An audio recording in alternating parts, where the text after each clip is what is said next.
இன்னைக்கு நம்ம 2022ல ரீசெண்டா ரிலீஸ் ஆன எண்ட் ஆஃப் தி ரோட் அப்படின்னு சொல்லிட்டு ஒரு சூப்பரான படத்தை பார்க்க போறோம். இந்த படம் முழுக்கவே சம பரபரப்பா இருந்துச்சு. இப்போ இந்த படத்துடைய ஸ்டார்டிங் சீன்லயே ஒரு பொண்ணு ஒரு பையனை கிஸ் பண்ணிட்டே இருக்கும்போது அங்க நம்ம ஹீரோயின் வந்து ஆரன் அடிச்சு அவங்க அந்யூனத்தை அப்படியே கலைச்சி விடுறாங்க. இப்போ இந்த பொண்ணு அப்படியே செம்மையா காண்டாரா, அந்த பையனும் சரி ஓகே பார்த்து போயிட்டு வா பாய் அப்படின்னு சொல்லிட்டு அங்கிருந்து கிளம்பிடுறான். ஏமா என் வாழ்க்கையை கெடுக்கிற அப்படின்னு சொல்லிட்டு இந்த பொண்ணு அவங்க அம்மா கிட்ட கேட்கும் போது, நான் ஒன்னும் உன்னுடைய வாழ்க்கையை கெடுக்கல, உன்னுடைய வாழ்க்கையை காப்பாத்திருக்கேன். சரி ஓகே உன்னுடைய அங்கிளுடைய தம்பி அங்க அப்படின்னு சொல்லிட்டு கேட்கும் போது, தம்பி உள்ள கேம் விளையாடிட்டு இருப்பான், அங்கிள் இங்கேயோ போனாரு அப்படின்னு சொல்றப்ப அங்கிள் வரான். இவனை நம்ம ஹீரோ அப்படின்னு சொல்லிட்டு வச்சுக்கலாம். இவன் யாருன்னு பாத்தீங்கன்னா நம்ம ஹீரோனுடைய தம்பி. அதுக்கப்புறம் ஹீரோனுக்கு 2 பசங்க இருக்காங்க, ஒரு பொண்ணு ஒரு பையன். இவங்களுடைய ஹஸ்பண்ட் வந்துட்டு பாத்தீங்கன்னா ரீசெண்ட் டைம்ஸ்ல இறந்து போயிட்டு இருப்பாரு. இவங்களுக்கு நிறைய பண கஷ்டம் மன கஷ்டம் அப்படின்னு சொல்லிட்டு எக்கச்சக்கமான கஷ்டங்கள் இருக்கும். சோ அதனால இந்த ஊரை காலி பண்ணிட்டு நம்ம ஹீரோனுடைய அம்மாவுடைய ஊருக்கு போயிடலாம், இங்க இருந்து 3 நாள் ரோட் ட்ரிப்லயே கார்ல டிராவல் பண்ணி போலாம் அப்படின்னு சொல்லிட்டு ஒரு பிளான் போட்டிருப்பாங்க. இப்போ தம்பி வந்தா பாத்தீங்களா, தம்பி கிட்ட நம்ம ஹீரோயின் கிளம்பிட்டியா, கிளம்புற டைம்ல எங்க போனேன் அப்படின்னு சொல்லிட்டு கேட்கும் போது ஃப்ரெண்ட்ஸை பார்த்து பாய் சொல்லிட்டு வந்தேன் அப்படின்னு சொல்றான். பாக்கெட்ல என்னமோ கெட்டிமா வச்சிருக்கான். டேய் பாக்கெட்ல வச்சிருக்க, கண்ட கர்மத்தெல்லாம் கொண்டுட்டு வராரு.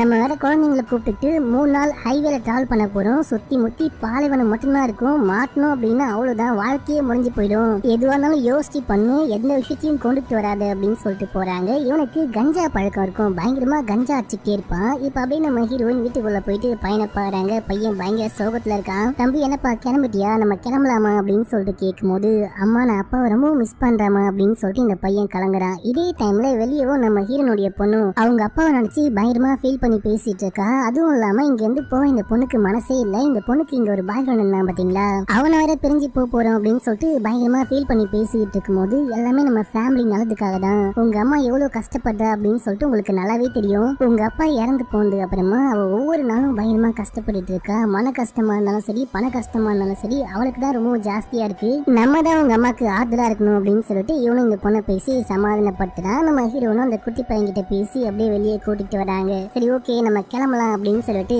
எல்லாருமே ஒன்னா கையை பிடிச்சி ப்ரே பண்ணி முடிச்சுட்டு சரி ஓகே கிளம்பலாம் அப்படின்னு சொல்லிட்டு இங்க இருந்து கிளம்புறாங்க. நம்ம ஹீரோயின் தான் காரை ஓட்டிட்டு போறாங்க.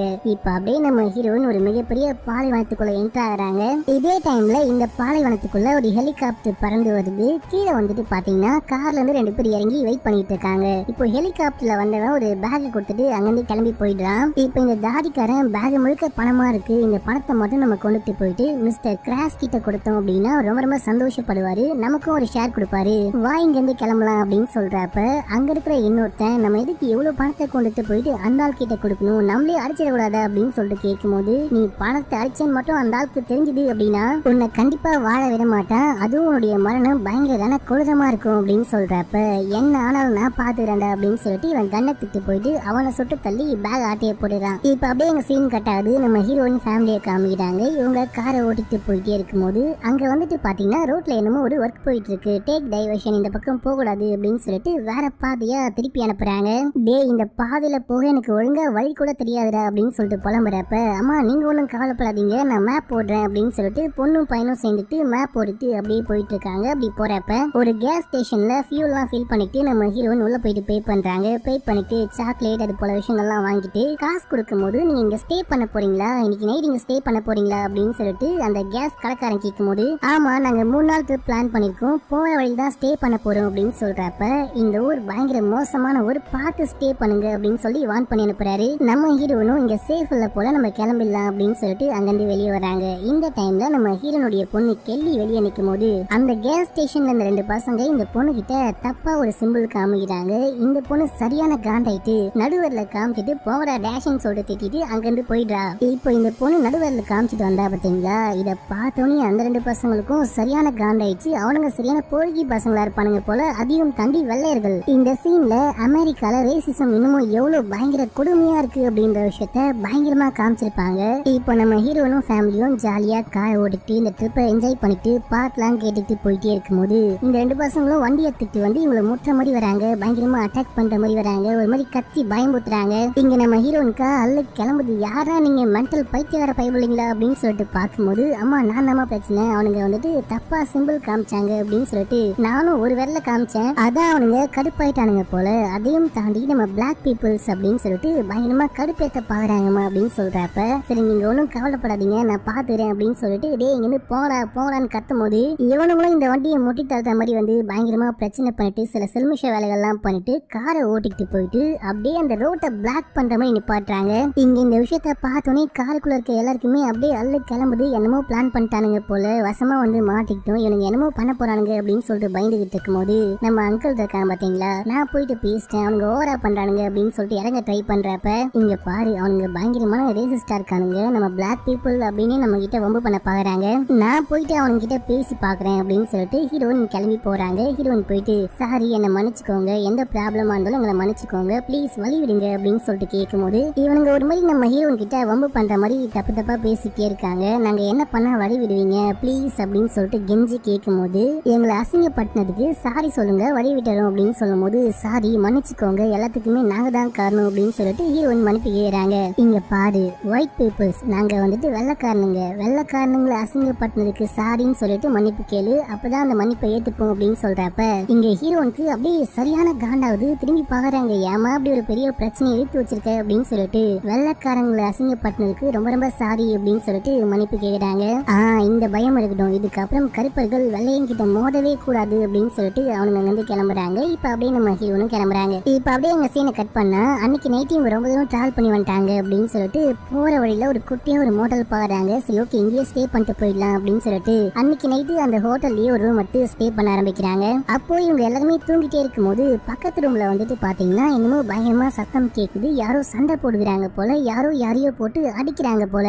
இதையெல்லாம் கேட்டு இந்த ஃபேமிலி ரொம்ப பயந்து போறாங்க. அம்மா பக்கத்து ரூம்ல என்னமோ பெரிய ப்ராப்ளம் போல, நம்ம போலீஸ்க்கு போன் பண்ணலாம் அப்படின்னு சொல்லிட்டு அந்த பொண்ணு போலீஸ்க்கு கால் பண்றா. இந்த டைம்னு பார்த்து ஒரு கன் ஷாட் அந்த பக்கம் யாரையோ ஷூட் பண்ணிருக்காங்க போல. அந்த புல்லட் அப்படியே நடுவுல இருக்கிற அந்த மர செவத்தை உடைச்சிட்டு இந்த பக்கம் வருது. இப்போ ஷூட் பண்ண வந்த ஆள் இருக்கான் பாத்தீங்களா, அவன் கார் எடுத்துட்டு அங்கிருந்து கிளம்புறான். இந்த சவுண்ட்லாம் கேட்டு பக்கத்து ரூம்ல யாருக்கோ என்னமோ ப்ராப்ளம், யாரோ கண்டிப்பா அடிபட்டு இருக்காங்க, நான் ஒரு நர்ஸ், கண்டிப்பா அவங்கள போயிட்டு காப்பாற்றணும் அப்படின்னு சொல்லிட்டு நம்ம ஹீரோயின் ஒரு நர்ஸ் ஆங்க நம்ம ஹீரோயின் பக்கத்து ரூமுக்கு போயிட்டு பார்க்கும்போது ஒருத்தன் பணத்தை ஆட்டையை போட்டு ஓடி வந்தான் பாத்தீங்களா, அவங்க கழுத்துல குண்டு பாஞ்சி படுத்துக்கிட்டு இருக்கான். இப்ப நம்ம ஹீரோயின் நீ போயிட்டு ஃபர்ஸ்ட் போலீஸ்க்கு போன் பண்ணு, தம்பி இந்த பக்கம் வர சொல்லாத, தம்பி அந்த ரூம் குள்ளேயே வச்சுக்கோ, நானும் மாமாவை மட்டும் இந்த விஷயத்த பாத்துரும் அப்படின்னு சொல்லிட்டு உள்ள போறாங்க. நம்ம ஹீரோயின் உள்ள போயிட்டு அவனுக்கு உயிர் இருக்கா அப்படின்னு சொல்லிட்டு செக் பண்ணும்போது கடைசி நிமிடங்கள் அவனுக்கு லைட்டா உயிர் ஒட்டிக்கிட்டு இருக்கு. டேய் தம்பி போயிட்டு ஏதோ டவல் கொண்டுட்டு வர அப்படின்னு சொல்றப்ப தம்பியும் பாத்ரூம் குள்ள போறான். அங்க போயிட்டு செல்ஃப் ஓபன் பண்ணி டவல் எடுக்கிறப்ப அங்க வந்துட்டு பாத்தீங்கன்னா ஒரு பேக் இருக்கு, பேக் முழுக்க பணமா இருக்கு. இந்த விஷயத்தை இவன் நோட் பண்ணிட்டு இருக்கான். டேய் தம்பி சீக்கிரம் ஓடி வர அப்படின்னு சொல்லிட்டு ஹீரோயின் கூப்பிடும் போது இவனும் ஓடி வந்து டவலை கொடுக்குறான். ஆனா இட்ஸ் டூ லேட், அதுக்குள்ள அவன் இறந்து போயிட்டான். இவங்க போலீஸ்க்கும் கால் பண்றாங்க. இப்ப நம்ம ஹீரோனுக்கு வந்துட்டு பாத்தீங்கன்னா அப்படியே ரொம்ப மனசு கஷ்டமா இருக்கு, கண்ணுக்கு முன்னாடி ஒருத்தன் இறந்து போயிட்டான். இப்ப அப்படியே எங்க சீனை கட் பண்ண மறுநாள் போலீஸ் எல்லாம் வந்துட்டாங்க. இந்த டெட் பாடியை பார்த்துட்டு விசாரணையை ஸ்டார்ட் பண்றாங்க. இப்போ கேப்டன் அப்படின்னு சொல்லிட்டு ஒரு வயசான கிழவன் வரான். அந்த ஆள் வந்து டெட் பாடியை பார்த்துட்டு இவன் யாருன்னு எனக்கு தெரியும், நம்ம ஊருடைய மிகப்பெரிய டான் மிஸ்டர் கிராஸோடைய பணத்தை ஆட்டையை போடுத்தி ஓடி வந்துட்டான் அப்படின்னு சொல்லிட்டு எனக்கு ரகசிய தகவல் கிடைச்சது. சோ அதான் கிராஸ் இவனை எப்படியோ கண்டுபிடிச்சு கொலை பண்ணிட்டான் போல. அவன் நம்ம ஊருடைய மிகப்பெரிய டான். இது வரைக்கும் அவன் மேல 50 கொலை கேஸ் பதிவாயிருக்கு, தன்னுடைய கையாலேயே 50 பேருக்கு மேல கொலை பண்ணிருக்கான். ஆனா அவனை இது வரைக்கும் யாராலையுமே கண்டுபிடிக்க முடியல அப்படின்னு சொல்லிட்டு இந்த போலீஸ்காரன் மிஸ்டர் கிராஸ பத்தி பேசிட்டு இருக்கான். அதுக்கப்புறம் யாரு கம்ப்ளைண்ட் கொடுத்தா அப்படின்னு சொல்லிட்டு கேட்கும் போது அவங்க ஒரு 4 பேர் கொண்ட குடும்பம் சார், நேற்று இந்த மோட்டர்ல ஸ்டே பண்ணிருப்பாங்க போல, பக்கத்துல என்னமோ சவுண்ட் கேக்குது அப்படின்னு சொல்லிட்டு வந்து பாத்திருக்காங்க, அப்போதான் இந்த ஆள் உயிருக்கு போராடி இருக்காங்க அப்படின்னு சொல்லிட்டு போலீஸ்க்கு கால் பண்ணி தகவல் சொன்னாங்க. காலைல நான் ஸ்பாட்டுக்கு வரும்போது அவங்க எல்லா விஷயத்தையுமே எழுதி கொடுத்துட்டு இங்க இருந்து கிளம்பி போயிட்டாங்க. அவங்க இப்ப இங்க இல்ல அப்படின்னு சொல்றப்ப ஏன் உனக்கு என்ன பைத்தியமா பிடிச்சிருக்கு, அவங்க தான் என் ஹை வீக்னஸ், அவங்க அந்த கொலைகாரனை பார்த்துருக்க வாய்ப்பு இருக்கு, இல்ல கேட்டிருக்க வாய்ப்பு இருக்கு, நான் கண்டிப்பா இப்ப அவங்க கிட்ட பேசிதான் ஆகணும் அப்படின்னு சொல்லிட்டு நம்பரை வாங்கி நம்ம ஹீரோனுக்கு கால் பண்றாங்க. கால் பண்ணி கண்டிப்பா உங்க உயிருக்கே பெரிய ஆபத்து இருக்க வாய்ப்பு இருக்கு, அந்த கொலைகாரனுக்கு நீங்க தான் கேஸ் கொடுத்தீங்க, நீங்க தான் கம்ப்ளைண்ட் கொடுத்தீங்க அப்படின்ற விஷயம்லாம் தெரிய வந்துச்சு அப்படின்னா கண்டிப்பா உங்களையும் கொலை பண்ண ட்ரை பண்ணுவான், நீங்க திரும்பி ஸ்பாட்டுக்கு வாங்க அப்படின்னு சொல்றப்ப இங்க பாருங்க கேப்டன், ஏற்கனவே என்னுடைய வாழ்க்கையில மிகப்பெரிய ப்ராப்ளம் போயிட்டு இருக்கு, நாங்க அந்த சோகத்துல இருந்து மீண்டு வராம இருக்கோம், இப்போ இது மாதிரியான பயங்கரமான சம்பவங்கள்லாம் என் பசங்க பார்த்தாங்க அப்படின்னா உங்களுக்கு கண்டிப்பா மனநிலை பயங்கரமா பாதிக்கப்படும், நான் இதுக்கப்புறம் அந்த ஸ்பாட்டுக்கு வர விரும்பல, உங்களுக்கு என்ன தேவையோ நாங்க என்ன பார்த்தோமோ எல்லா விஷயத்தையுமே எழுதி கொடுத்துட்டு வந்திருக்கோம், அதையும் தாண்டி உங்களுக்கு ஏதாவது கேள்விகள் இருந்துச்சு அப்படின்னா எனக்கு மறக்காம கால் பண்ணுங்க, நான் பதில் சொல்றேன், ஆனா மீட் பண்ண மட்டும் முடியாது அப்படின்னு சொல்லிட்டு போனை கட் பண்றாங்க. இதே டைம்ல நம்ம ஹீரோயின் போனை கட் பண்ண அடுத்த நிமிஷமே ஒரு போன் கால் வருது. அதுல பேசுற வாய்ஸ் வந்துட்டு பாத்தீங்கன்னா ஒரு மாதிரி கம்ப்யூட்டர் வாய்ஸ் மாதிரி இருக்கு. இப்போ அந்த லேடி வாய்ஸ் போன் பண்ணி என்ன சொல்றதுன்னு பாத்தீங்கன்னா என் பாஸுடைய பணம் உங்ககிட்ட தான் இருக்கு அப்படின்னு சொல்லிட்டு எங்களுக்கு நல்லாவே தெரியும், ஒழுங்கு மரியாதையா அந்த பணத்தை திருப்பி திருப்பி கொடுக்கல அப்படின்னா உங்க குடும்பத்துக்கு மிகப்பெரிய இழப்பு ஏற்படும் அப்படின்னு சொல்றப்ப, ஏமா என்னமா லூஸ் மாதிரி பேசிட்டு இருக்க, போனை கட் பண்ணுமா அப்படின்னு சொல்லிட்டு ஹீரோயின் செம காண்டாய் போனை கட் பண்றாங்க. இதுக்கப்புறம் போற வழியிலேயே வந்துட்டு பாத்தீங்கன்னா சுத்தி பாக்குற மாதிரி ஒரு டூரிஸ்ட் ஸ்பாட் இருக்கும். சரி ஓகே, ஏற்கனவே செம டென்ஷனா இருக்கும், எங்கேயாச்சும் போயிட்டு கொஞ்சம் டைம் ஸ்பெண்ட் பண்ணிட்டு போலாம் அப்படின்னு சொல்லிட்டு அந்த இடத்துக்கு போயிட்டு குதிரை மாடு அந்த விஷயம்லாம் இருக்கும், அதை அப்படியே சுத்தி பார்த்துட்டு இருக்காங்க. இந்த குழந்தைங்களாம் சுத்தி பார்த்துட்டு இருக்கும் போது நம்ம ஹீரோனும் தம்பியும் உட்காந்து பேசிட்டு இருக்கிறப்ப, ஆமா யாரு கால் பண்ண அப்படின்னு சொல்லிட்டு கேட்கும் போது நம்ம ஹீரோன் இந்த விஷயத்த சொல்றப்ப இவனுக்கு ஃபேஸ் ரியாக்ஷனே ஒரு மாதிரி மாறுது. டேய் தம்பி, என்ன விஷயம்டா பண்ணி தொலைஞ்ச, நீ ஏதாவது அந்த பணத்தை ஆட்டையை போட்டுட்டு வந்துட்டியா அப்படின்னு சொல்லிட்டு கேட்கும் போது அப்படிலாம் ஒண்ணும் இல்லையே அப்படின்னு சொல்லிட்டு சமாளிக்கிறான். டேய் பொய் சொல்லாத, உன்னை பத்தி எனக்கு நல்லாவே தெரியும், அந்த பணம் எங்க, உண்மையை சொல்லு அப்படின்னு சொல்றப்ப இவன் போயிட்டு அந்த பேகை கொண்டுட்டு வரான். அத பாவி பையில ஏன்டா இவ்வளவு பெரிய விஷயத்த பண்ண,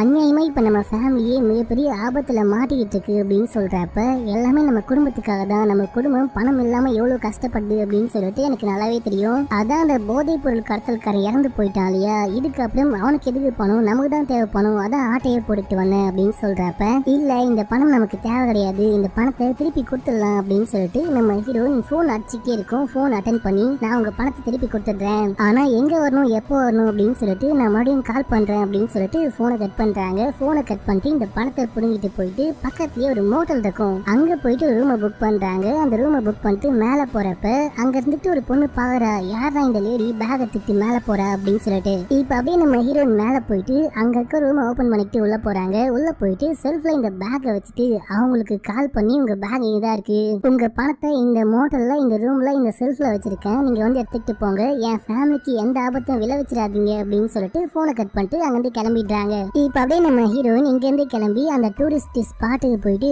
தம்பியை மீட் பண்றாங்க. தம்பி பயங்கரமா புலம்பிட்டே இருக்கான், நீ ஒரு பைத்தியம், எதுக்கு பணத்தை திரும்பி கொடுத்த, நான் நீ ரொம்பவும் கஷ்டப்படுற, நம்ம குடும்பம் கஷ்டப்படக்கூடாது அப்படின்னு நான் பணத்தை ஆட்டையை போட்டுட்டு வந்தேன், நீ ஏன் திருப்பி கொடுத்த, நீ இப்படி பைத்தியமா இருக்க போய் தான் உன் புருஷன் இறந்து போனதுக்கு அப்புறமா நீ ரொம்ப ரொம்ப கஷ்டப்பட்டு இருக்க, இப்ப பிள்ளைங்க கூட நடுத்தெருவுல வீடு இல்லாம நிக்கிறாங்க அப்படின்னு சொல்லும் போது ஹீரோயின் பயங்கரமா கோவப்பட்டு தம்பியுடைய காதாமத்திலேயே சும்மா பொடிச்சுன்னு ஒரு போடு போடுறாங்க. ஒரு மாதிரி கோச்சிட்டு போயிட்டான், கண்ணாடியே கீழே வந்து போச்சு. இப்ப நம்ம ஹீரோனுக்கும் ஒரு மாதிரி மனசு கஷ்டமா இருக்கு. அந்த கண்ணாடியை கொண்டுட்டு போயிட்டு அவன் கிட்ட கொடுத்து, நீ நமக்காக தான் எல்லாம் பண்ணன்னு தெரியும், சாரி நான் தெரியாம நடிச்சிட்டேன், அந்த பணம் நமக்கு தேவையில்லடா அப்படின்னு சொல்லிட்டு பேசிட்டு இருக்கும் போது இங்க வந்துட்டு பாத்தீங்கன்னா அந்த வில்லி கால் பண்றா. கால் பண்ணி உன் பையனை நான் கடத்தி வச்சிருக்கேன், அந்த பணம் மட்டும் இப்ப நாங்க சொல்ற இடத்துக்கு கொண்டுட்டு வரல அப்படின்னா உன் பையன் இன்னைக்குள்ள இறந்து போயிடுவான் அப்படின்னு சொல்றப்ப, என் பையனை கடத்தி வச்சிருக்கீங்களா அப்படின்னு சொல்லிட்டு தேட ஆரம்பிக்கிறாங்க. பார்த்தா அந்த பையனை ஆளை காணோம். அடியே நான் தான் பணத்தை கொண்டுட்டு போயிட்டு அந்த மோட்டல்ல செல்ஃப்ல வச்சுட்டு வந்திருக்கேன்னு சொன்னா இல்லையா, நீங்க போயிட்டு அங்க போயிட்டு எடுத்துக்க வேண்டியதானே, எதுக்கு என் பையனை கடத்துனீங்க, ப்ளீஸ் என் பையனை விட்டுருங்க அப்படின்னு சொல்றப்ப, பணம் என் கைக்கு கிடைக்கணும், நான் உனக்கு அப்புறமேட்டுக்கா கால் பண்றேன் அப்படின்னு சொல்லிட்டு போனை கட் பண்றாங்க. இங்க நம்ம ஹீரோனுக்கு பயங்கர பதட்டமா இருக்கு, பையன் எங்க போனா அப்படின்னு சொல்லிட்டு எல்லாருமே சேர்ந்துட்டு தேட ஆரம்பிக்கிறாங்க. எங்க தெரியுமே பையனை கிடைக்கல. இப்ப மறுபடியும் அந்த வில்லன் கால் பண்ணி நம்ம ஹீரோனுடைய பையன் அவன் கிட்ட தான் இருக்கான் அப்படின்ற விஷயத்த கன்ஃபார்ம் பண்றதுக்காக அந்த பையனை கத்த சொல்றான். அந்த பையன் அம்மா என்ன காப்பாத்துங்க காப்பாத்துங்க அப்படின்னு சொல்லிட்டு கத்தும் போது அந்த தாய் மனசு பதறும் பாருங்க, எப்ப பயங்கரமா இருக்கும். இப்ப நம்ம ஹீரோயின் தம்பி கிட்ட இங்க நடந்த எல்லா விஷயத்த பத்தியுமே சொல்லிட்டு, என் பொண்ணை பத்திரமா பாத்துக்கோ, நான் இப்ப வந்துடுறேன் அப்படின்னு சொல்லிட்டு அங்க இருந்து கிளம்புறாங்க. இங்க இருந்து கிளம்பி அந்த மோட்டலுக்கு போயிட்டு அந்த ரூம்ல பணம் இருக்கா அப்படின்னு சொல்லிட்டு செக் பண்ணி பார்த்தா பணத்தை காணும். அட பாவீங்களா, அதுக்குள்ள பணம் எங்க போச்சு அப்படின்னு சொல்லிட்டு இவங்களுக்கு அப்படியே பைத்தியம் பிடிக்கிற மாதிரி இருக்கு. பையன் வேற அங்க மாட்டிக்கிட்டு இருக்கான். அப்படியே நம்ம ஹீரோயின் வெளியே வந்து பார்க்கும்போது அங்க கீழே இருந்துட்டு ஒரு பொண்ணு எட்டி பார்த்துட்டு இருந்தா பாத்தீங்களா, நம்ம ஹீரோயின் மேல போறாங்க அப்படின்ற விஷயத்த அந்த பொண்ணு ஆட்டையை போட்டுட்டு போற. அடியே திருட்டு கோட்டு நான் வரண்டி அப்படின்னு சொல்லிட்டு ஹீரோயின் கத்திட்டே அங்கிருந்து ஓடுறாங்க. ஹீரோயின் வராங்க அப்படின்ற விஷயத்த இந்த பொண்ணு பார்த்துட்டு கார்ல ஏறி காரை ஸ்டார்ட் பண்ணிட்டு அங்கிருந்து போயிட்டா. ஆனா இங்க நம்ம ஹீரோயின் விடுவாங்களா, ஹீரோயின் அவங்க கார் எடுத்துட்டு சும்மா விடா பொடியா துரத்திட்டு போறாங்க. இந்த சேசிங் சீன் பயங்கரமா இருக்கும். அப்படியே முட்டி தள்ளிட்டு பாலைவனத்துல சண்டை போட்டுக்கிட்டு இருப்பாங்க. இந்த சீன்ல நம்ம ஹீரோயின் வேற திருட்டு நாயே என் பணத்தை கொடுன்னு வேற இங்கிலீஷ்ல கேட்பாங்க. இப்ப நம்ம ஹீரோயின் எப்படியோ இந்த பொண்ணை சேஸ் பண்ணிட்டு போயிட்டு வண்டியை முட்டி தள்ளி அப்படியே அந்த வண்டியை கரப்பாம்பூச்சி மாதிரி கவுத்து போட்டு கையில ஒரு பேட் எடுத்துட்டு போயிட்டு அந்த விண்டோ உடைச்சு ஒழுங்கா என் பணத்தை கொடு, இல்லைன்னா உனக்கு இங்கேயே சமாதி கட்டிடுவேன் அப்படின்னு சொல்லிட்டு மிரட்டும் போது அந்த பொண்ணு வேற வழியே இல்லாம பணத்தை தூக்கி கொடுக்குறா. நம்ம ஹீரோயின் பணத்தை எடுத்துட்டு எப்படியாச்சும் நம்ம பையனை காப்பாத்திடலாம் அப்படின்னு சொல்லிட்டு அங்க வந்து கிளம்புறப்ப இப்போ வதன்னு ஒரு 5-6 பேர் அங்க வந்து நிப்பானுங்களா. இவனுங்க யாருன்னு பாத்தீங்கன்னா அந்த திருட்டு கொண்டு இருக்கா பாத்தீங்களா, அந்த பொண்ணுடைய ஆட்கள் போல. இந்த பொண்ணு தன்னுடைய இடத்துக்கு தான் வந்திருக்கா. இப்ப இவனுங்க வந்து சுத்து போடுறதுக்கு அப்புறமா நம்ம ஹீரோயின், ப்ளீஸ் இந்த பணம் எனக்கு ரொம்ப ரொம்ப முக்கியமா தேவைப்படுது, என் பையனை கடத்தி வச்சிருக்காங்க, நான் போயிட்டு இந்த பணத்தை கொடுத்துதான் என் பையனை காப்பாற்றணும், ப்ளீஸ் என்னை விட்டுருங்க அப்படின்னு சொல்லிட்டு பேசிட்டே இருக்கும்போது இந்த திருட்டு கோட்டு அங்கிருந்து ஒரு பேட் எடுத்து நம்ம ஹீரோனை மண்டை மேலே ஒரு போடு. அவள்தான் நம்ம ஹீரோயின் மட்டும் இந்த பணத்தை எடுத்துட்டு போயிடுறாங்க. இப்ப அப்படியே எங்க சீனை கட் பண்ணா நம்ம ஹீரோனுடைய தம்பியும் அந்த பொண்ணையும் காமிக்கிறாங்க. தம்பிக்காரன் நம்ம ஹீரோனுடைய பொண்ணு கிட்ட எல்லா விஷயத்தையுமே சொல்லிட்டான். இந்த பொண்ணு ஒரு மாதிரி பயத்துல உட்காந்துட்டு இருக்கா. இந்த டைம்ல அங்க அந்த கேப்டன் வரான். கேப்டன் வந்துட்டு உங்க அம்மாவும் தம்பியும் எங்க போனாங்க அப்படின்னு சொல்லிட்டு கேட்கும்போது அவங்க பக்கத்துல பாட்டி வீடு வரைக்கும் போயிருக்காங்க அப்படின்னு சொல்லிட்டு இவங்க ஒரு பொய் சொல்லும் போது நீங்க பொய் சொல்றீங்க அப்படின்னு சொல்லிட்டு எனக்கு நல்லாவே தெரியுது. உங்க அம்மா மட்டும் அந்த பக்கம் போற விஷயத்த பார்த்தேன். ஆனா உங்க அம்மா கூட உங்க தம்பி இல்லையே அப்படின்னு சொல்லிட்டு கேட்கும்போது இவங்க ஒரு மாதிரி முழிக்கிறாங்க.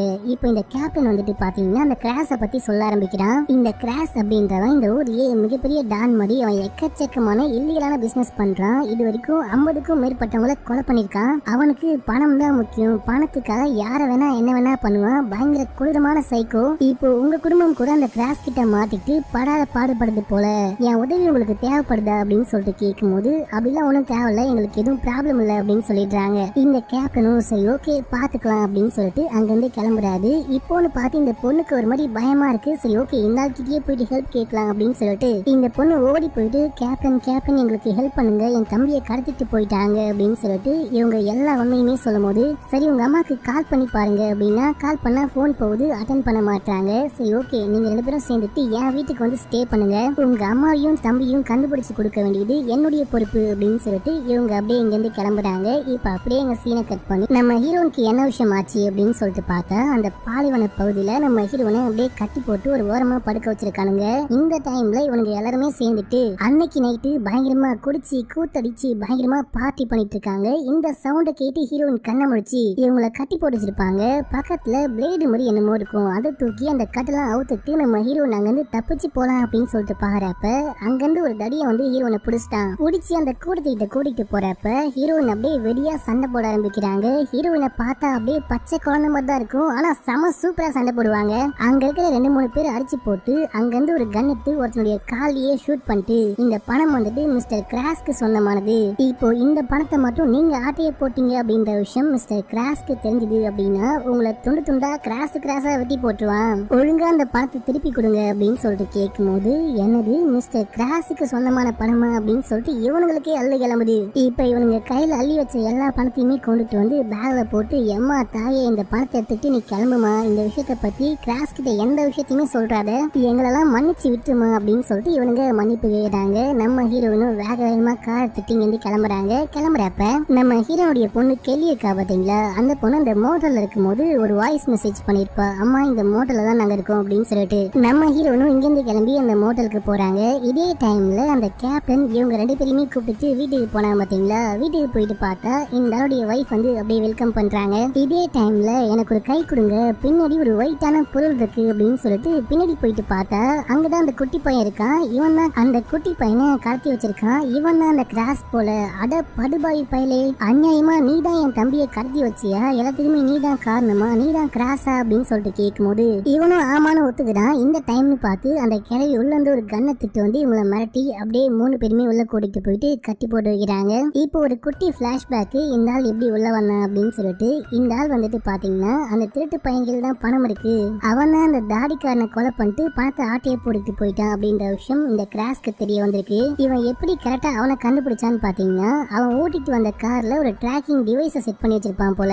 அந்த டிவைஸை ட்ராக் பண்ணிட்டு இந்த மோட்டலுக்கு வந்து இவன் கிட்ட விசாரிச்சு பார்க்கும்போது இவன் பணம் இல்ல அப்படின்னு சொல்லிட்டு சண்டை போட ஆரம்பிச்சிருக்கான். கடைசியா இவனையே சுட்டு தள்ளிட்டு அந்த இடம் முழுக்க பணத்தை தேடி பார்த்திருக்காங்க. அதுக்குள்ள நம்ம ஹீரோனும் ஃபேமிலியும் சேர்ந்துட்டு பக்கத்து ரூம்ல இருந்து வெளியே வர ட்ரை பண்ற விஷயத்த இவனும் பார்த்துட்டு பயந்துட்டு அங்கிருந்து கிளம்பி போயிட்டு இருக்கான். சோ இந்த விஷயம் தான் ஆச்சு அப்படின்னு சொல்லிட்டு காமிக்கிறாங்க. நெக்ஸ்ட் இந்த கேப்டனே நம்ம ஹீரோனுக்கு கால் பண்ணி உன்னுடைய தம்பியும் உன்னுடைய 2 பசங்களும் என்கிட்ட தான் சேஃபா இருக்காங்க, நீ வர தாமதமாக்கணும் அப்படின்னா 3 பேருமே நான் கொலை பண்ணிடுவேன், ஒழுங்கா என் பணத்தை எடுத்துட்டு நான் சொல்ற இடத்துக்கு வா அப்படின்னு சொல்லிட்டு லொகேஷன் ஷேர் பண்றான். நம்ம ஹீரோனு இங்க வந்துட்டு இருக்காங்க. அப்படி வந்துகிட்டு இருக்கும்போது கார் வந்துட்டு பாத்தீங்கன்னா ஒரு புதருக்குள்ள போயிட்டு முட்டி காரு ஸ்டார்ட் ஆகாம போயிடுது. இதே டைம்ல இந்த பக்கம் இந்த 3 பேரையுமே பேஸ்மெண்ட்ல அடிச்சு வச்சிருப்பாங்க. நம்ம எப்படியாச்சும் இங்க தப்பிக்கணும் அப்படின்னு சொல்லிட்டு ட்ரை பண்றப்ப அந்த பேஸ்மெண்ட்ல குட்டியா ஒரு ஜன்னல் மாதிரி இருக்கும். அந்த ஜன்னலை உடைச்சிட்டு தப்பிக்கலாம் அப்படின்னு சொல்லிட்டு கண்ணாடி உடைச்சிட்டு தப்பிக்க ட்ரை பண்றப்ப அங்க இருந்து ஒரு நாய் அப்படியே செம கொடூரமா ஓடி வந்துட்டு இந்த குட்டி பொண்ணுடைய கையை பிடிச்சி பயங்கரமா கடிச்சு விட்டுருது. இதே டைம்ல யாரோ கீழே வர மாதிரி சவுண்ட் கேக்குது. இவங்க அமைதியா இருக்காங்க. இப்ப அந்த கேப்டன் கீழே வந்து சாரி கைஸ் மேல ஒரு நாய் இருக்கு அப்படின்ற விஷயத்த உங்ககிட்ட சொல்ல மறந்துட்டேன், இப்போ நீங்க மேல வர வேண்டிய டைம் ஆல்மோஸ்ட் உங்க அம்மா இங்க இடத்துக்கு வந்துட்டு இருப்பா, மேல வாங்க அப்படின்னு சொல்லிட்டு கூப்பிடும் போது இந்த தம்பிக்காரன் இருக்கான் பாத்தீங்களா, இவன் வேணும்னே போயிட்டு அந்த கேப்டன் கிட்ட சண்டை போட ஆரம்பிக்கிறான். நீ ஒரு ஃப்ராடு, போலீஸா இருக்கவே தகுதி இல்லாதவன், சைக்கோ அப்படி இப்படின்னு சொல்லிட்டு பேசும்போது மைண்ட் யுவர் வேர்ட்ஸ் அப்படின்னு சொல்லிட்டு இந்த போலீஸ்காரன் கிட்ட வருவான் பாருங்க. அப்போ டக்குன்னு நம்ம தம்பிக்காரன் இப்போ ஓகே காய்ஸ் அப்படின்னு சொல்றப்ப இந்த பசங்க சேர்ந்துட்டு ஒரு கயிறு பிடிச்சி இருக்கிறாங்க. அப்போ டக்குன்னு மேல இருந்து என்னமோ ஒரு லிக்விட் கீழே ஊத்துது. அந்த லிக்விட் இவனுக்கு மேல பட்டவனே ஒரு மாதிரி எரிய ஆரம்பிக்குது, கண்ணே தெரியாம போயிடுது. இப்போ இந்த கேப்டனை பிடிச்சி கீழே தள்ளி விட்டு பேஸ்மெண்ட்ல வச்சு பூட்டி விட்டு மேல போறாங்க. மேல போனா அந்த கிழவி இவனுக்கு மேல பெரிய சைக்கோவா இருப்பா போல. அந்த கிழவி கையில ஒரு கத்தி எடுத்துட்டு வந்து நம்ம தம்பிக்காரனையும் நம்ம ஹீரோனுடைய பொண்ணையும் அட்டாக் பண்ண பாக்குறா. எவங்களும் எவ்வளவோ போராடி பாக்குறாங்க, ஆனா ஸ்ட்ராங் பாடியா இருப்பா போல, சும்மா வேற லெவல்ல சண்டை போட்டுக்கிட்டு இருக்கா. ஒரு கட்டத்துல ஒரு கத்திரிக்கோலை தூக்கி நம்ம தம்பிக்காரனுடைய வயிற்றுல ஏத்திடுறா. இவன் இங்க ரத்தம் போக போக அப்படியே கீழே உண்டு போய் கிடக்குறான். இப்போ வந்துட்டு நம்ம ஹீரோனுடைய பொண்ணையும் அட்டாக் பண்ணலான்னு பார்க்கும்போது அங்க அந்த குட்டி பையன் கன் எடுத்துட்டு வந்து டப்புன்னு ஷூட் பண்ணி காப்பாத்துறான். அந்த கிழவியை ஷூட் பண்ணிருக்க மாட்டான், அந்த கிழவியை பயமுத்தணும் அப்படின்னு சொல்லிட்டு மேல ஷூட் பண்ணி என் அக்கா மேல இருந்து கையெடு அமைதியாரு அப்படின்னு சொல்றப்ப இந்த கிழவியும் பயந்துட்டு நிக்கிறா. இப்போ இந்த பொண்ணு வந்து அந்த கன்னை பிடுங்கி அடியே கிழவி பார்க்க ஓனா மாதிரி இருந்துட்டு என்ன வேலை பார்த்துட்டடி, ஒழுங்கா அந்த பேஸ்மெண்ட்க்கு போ அப்படின்னு சொல்லிட்டு பேஸ்மெண்ட் குள்ள தள்ளி விட்டு கதவை லாக் பண்ணிட்டு இங்க இந்த தம்பிக்காரனுக்கு வயிற்றுல அந்த கத்திரிக்கோள் குத்திக்கிட்டு இருக்கும், அதையும் புடுங்கி போட்டு அங்கிள் வாங்க இருந்து ஓடலாம் அப்படின்னு சொல்லிட்டு இவங்க அப்படியே இங்க இருந்து ஓட ஆரம்பிக்கிறாங்க. இவங்க போயிட்டே இருக்கும் போது நம்ம ஹீரோனை மீட் பண்றாங்க. அப்படியே 4 பேரும் கட்டி பிடிச்சிட்டு பயங்கரமா அழுகுறாங்க. சரி ஓகே ஃபர்ஸ்ட் நம்ம இருந்து கிளம்பலாம், இங்க இருக்கிறது அவ்வளவு சேஃப் கிடையாது அப்படின்னு சொல்லிட்டு கிளம்புறப்ப அப்போ இந்த பணத்தை என்ன பண்ண போற அப்படின்னு சொல்லிட்டு தம்பிக்காரன் கேட்கும் போது இந்த பணம் நமக்கு தேவையில்ல அப்படின்னு சொல்லிட்டு ஹீரோயின் அங்கேயே தூக்கி போட்டு போறாங்க. இல்ல நமக்கு பணம் கண்டிப்பா தேவைப்படும் அப்படின்னு சொல்லிட்டு தம்பி இங்க சண்டை போடுறப்ப டேய் தம்பி, ஏற்கனவே இந்த பணத்தினால்தான் பெரிய ப்ராப்ளமா இருக்கு, அந்த பணமே நமக்கு தேவையில்ல, வா போலாம் அப்படின்னு சொல்லிட்டு இங்க இருந்து போறாங்க. போயிட்டு அந்த காரை எப்படியோ ஓரமா தள்ளி ஸ்டார்ட் பண்ணி ஃபர்ஸ்ட் இங்க இருந்து கிளம்புடா அப்படின்னு சொல்லிட்டு காரை ஓட்டிட்டு அங்கிருந்து போறப்ப நம்ம தம்பிக்காரன் தான் காரை ஓட்டிட்டு போறான். இப்போன்னு பார்த்து அந்த சைக்கோ கேவனும் கேள்வியும் எப்படி அந்த கதை உடச்சிட்டு வெளியே வந்துட்டாங்க போலங்க. வெறித்தனமா கையில கன்லாம் வச்சுட்டு இவங்களை ஃபாலோ பண்ணிட்டு வராங்க. டப்புன்னு ஷூட் பண்ண ஆரம்பிக்கிறாங்க. இவங்க கையிலயுமே கன் இருக்கும், இவங்களும் ஷூட் பண்ண ட்ரை பண்ணுவாங்க. இப்போ வந்துட்டு பாத்தீங்கன்னா அவனுங்க பயங்கரமா முட்டில பின்னாடி டோர் ஆட்டோமேட்டிக்கா ஓப்பன்ல இருக்கும். இந்த தம்பிக்காரன் வண்டியை அப்படியே தாறுமாறா ஓட்டிட்டு போவான். இந்த டைம்ல நம்ம ஹீரோயின் பொத்துன்னு கீழே விழுந்துடுறாங்க. ஐயோ மாமா அம்மா கீழே விழுந்துட்டாங்க, வண்டியை ஸ்டாப் பண்ணுங்க அப்படின்னு சொல்ல இவங்களும் வண்டியை ஸ்டாப் பண்றாங்க. இப்போ வந்துட்டு பாத்தீங்கன்னா அந்த கிழவனும் கேள்வியும் சேர்ந்துட்டு வண்டியை வேகமா ஓட்டிட்டு வந்து நம்ம ஹீரோயினை அடிச்சு தூக்கலான்னு பார்க்கும்போது நம்ம ஹீரோயின் பாக்கெட்ல ஒரு ஃபிளார் கன்னை மறைச்சு வச்சிருப்பாங்க போல. இத ஃபிளார் கன்னு சொல்லுவாங்களா இல்ல ஃபிளார்னு சொல்லுவாங்களான்னு தெரியல. அது அப்படியே பத்த வச்சு உள்ளுக்குள்ள தூக்கி போடுறாங்க. அது அப்படியே பத்திட்டு எரியுது. இப்போ இவங்களால வண்டி ஓட்ட முடியாம போயிட்டு வண்டி சம வேகமா போயிட்டு ஒரு மரத்துல முட்டி டம்மால்னு வெடிச்சு சதுறது. அவ்வளவுதான், இந்த கிழவனும் கிழவியும் ஸ்பாட் அவுட். இப்ப அப்படியே இவங்கெல்லாம் போயிட்டு நம்ம தப்பிச்சிட்டோம், இங்க இருந்து கிளம்புறோம் அப்படின்னு சொல்லிட்டு கிளம்பி போறாங்க. இப்ப அப்படியே எங்க சீனை கட் பண்ணா கடைசி சீன்ல ஒரு ஹோட்டல்ல உட்காந்துட்டு சாப்பிட ஆரம்பிக்கிறாங்க. அப்போ பார்த்தா நம்ம ஹீரோயின் கையில சுத்தமா பணமே கிடையாது. நம்ம எப்படி பணம் கட்ட போறோன்னே தெரியல. பரவாயில்ல ஃபர்ஸ்ட் சாப்பிடுங்க, அப்புறம் பணத்தை பத்தி யோசிக்கலாம் அப்படின்னு சொல்லிட்டு சாப்பிடுறாங்க. அப்ப நம்ம தம்பிக்காரன் நான் பில்லு பே பண்றேன் அப்படின்னு சொல்றப்ப இப்ப அப்படியே நம்ம ஹீரோயின் தம்பியை பாக்குறாங்க. தம்பி என்னமோ பண்ணிட்டான் அப்படின்னு சொல்லிட்டு பார்க்கும்போது அக்கா நான் ஒன்னும் பண்ணலக்கா அப்படின்றான். அப்ப கண்டிப்பா நீ என்னமோ பண்ணிருக்க, என்ன அந்த பணத்தை ஆட்டையை போட்டுட்டு வந்துட்டியா, எவ்வளவு பணம் கொண்டுட்டு வந்த காமி அப்படின்னு சொல்றப்ப இவன் கட்டுக்கட்டா தூக்கி மேல வைப்பானா. இவங்க அப்படியே வாய போடுறாங்க. அட பாவி பையிலே, இந்த பணம் நமக்கு சொந்தமான பணம் கிடையாது, இந்த பணத்தை நம்ம திருப்பி கொடுக்கணும் அப்படின்னு சொல்லும் போது ஆமா யார்கிட்ட திருப்பி கொடுப்ப அப்படின்னு சொல்லிட்டு தம்பி கேக்குறான். இப்ப நம்ம ஹீரோனுடைய பசங்களும் அம்மா நம்ம ரொம்ப கஷ்டப்பட்டுட்டு இருக்கோம், இப்போதைக்கு இந்த பணத்தை யூஸ் பண்ணிக்கலாமா அப்படின்னு சொல்றப்ப நம்ம ஹீரோனும் கடைசியா சரி ஓகே யூஸ் பண்ணிக்கலாம் அப்படின்னு சொல்லிட்டு ஒத்துக்கிறாங்க. அதோட ஹாப்பியா இந்த படத்துடைய ஸ்டோரியும் முடிக்கிறாங்க. இந்த படம் உங்களுக்கு புரியுதா இல்லையா அப்படின்னு சொல்லிட்டு மறக்காம கீழே கமெண்ட் பண்ணுங்க. அப்படியே நம்ம சேனலையும் சப்ஸ்கிரைப் பண்ணிட்டு பக்கத்துல வர பெல்லையும் கிளிக் பண்ணுங்க. ஓகே ஃப்ரெண்ட்ஸ், பாய்.